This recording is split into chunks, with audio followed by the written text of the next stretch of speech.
दोस्तों नमस्कार, स्वागत है आपका आज की पोस्ट में। आपको पड़ोसी देश पाकिस्तान के हालातों की जानकारी तो होगी ही। वह पिछले कुछ समय से चारों तरफ से परेशानियों से घिरा नजर आ रहा है। उसके चले गए हर दाव उसी पर भारी पड़ने लगे हैं। वर्तमान में उसके आर्थिक हालात हद से ज्यादा खराब चल रहे हैं। उसके प्रधानमंत्री ने पिछले दिनों यह तक बयान दे दिया था कि उन्हें दुनिया भर से भीख मांगने में शर्म आने लगी है। हमारा कर्ज हद से भी ज्यादा बढ़ता जा रहा है। उसे कम करने के लिए हमारे पास धन नहीं है। इन सब हालातों की वजह से पाकिस्तान के आम आदमी का जीना यहाँ दुर्भर होता जा रहा है। महंगाई आसमान छूने लगी है। सोशल मीडिया पर लगातार वीडियो सामने आ रहे हैं। लोग चीनी, दाल, आटे व अन्य सामान के लिए लड़ रहे हैं। पूरे पाकिस्तान में लंबी लंबी लाइनें लगी हुई है। लाइनों में इन सामान को पाने के लिए लोगों को जान तक गंवानी पड़ रही है। इन सब हालातों के बीच कुछ दिन पहले पूरे पाकिस्तान में बिजली गुल हो गई थी, यानी पूरे पाकिस्तान में ब्लैकआउट हो गया था, जो 24 घंटे बाद बहाल होना शुरू हुआ। इन सब बातों से अंदाजा लगाया जा सकता है कि वहाँ हालात क्या है। 2 हफ्ते पहले तक पाकिस्तान के साथ साथ भारतीय मीडिया में खबर चल रही थी कि ब्रिटेन, चीन, अमेरिका, फ्रांस, जर्मनी, यूरोपियन देश, यूएई, सऊदी सहित अनेकों देश क्लाइमेट चेंज के नाम पर अरबों डॉलर की सहायता देंगे, जिससे पाकिस्तान के हालातों में सुधार हो सके। परंतु यह सिर्फ कहा गया है, देंगे कब यह नहीं बताया। वैसे चीन, सऊदी और यूएई तो पिछले 2-3 सालों से पाकिस्तान के साथ ऐसा वादा करते आ रहे हैं, परंतु दिया कुछ नहीं। आज से 2 साल पहले चीन ने $4 बिलियन के राहत पैकेज देने की घोषणा की थी, जो आज तक लटक रहा है। पाकिस्तान के वर्तमान आर्थिक हालातों को सुधारने के लिए उसे हर हाल में $40 बिलियन चाहिए ही चाहिए।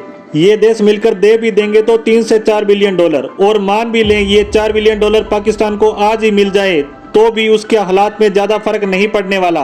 बस ये जो आज बैंक करप्ट होने वाले हैं वह 4-6 महीने बाद होंगे। अब हम इस पोस्ट की सबसे महत्वपूर्ण बात करते हैं। पूरे विश्व में यह बात चर्चा का विषय बनी हुई है कि पाकिस्तान अपने हालातों को सुधारने और डिफॉल्ट होने से बचने के लिए अपने न्यूक्लियर हथियार बेच सकता है। तो मैं आपको बता दूं, इसकी संभावना भी अधिक है, यानी यह हो सकता है वह ऐसा करे, क्योंकि दिसंबर में एक खबर आई थी कि अमेरिका ने पाकिस्तान को ब्लैक मार्केट में न्यूक्लियर टेक्नोलॉजी को बेचते हुए पकड़ लिया था और उसे ऐसा करने से रोका भी था। अब बात करते हैं कि अगर पाकिस्तान इसे बेचने निकल भी पड़ा तो इसे खरीदेगा कौन। तो आपको पता ही होगा, न्यूक्लियर टेक्नोलॉजी को खरीदने वाले लाइन लगाए खड़े हैं। परंतु पाकिस्तान को भी पता है कि इसे सही देश को बेचना पड़ेगा, नहीं तो पूरी दुनिया उसके पीछे पड़ जाएगी और पाकिस्तान का इससे भी बुरा हाल हो जाएगा।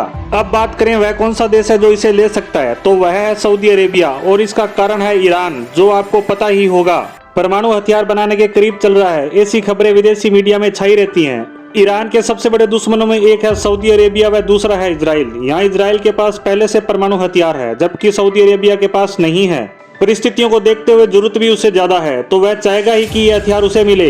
यहाँ एक बात और पाकिस्तान के लिए सही बैठती है कि सऊदी अरेबिया के पास पैसे की कमी नहीं है और वही उसे चाहिए, इसलिए यह दोनों देश इस सौदे के लिए सही बैठते हैं। वहीं सऊदी अरेबिया पश्चिमी देशों पर भी अपनी पकड़ रखता है, इसलिए वह इस सौदे के लिए दोनों देशों को डिफेंड भी कर सकता है, परंतु यह इतना आसान भी नहीं है। इसलिए इनके पास एक रास्ता और भी है, वह है न्यूक्लियर अम्ब्रेला का।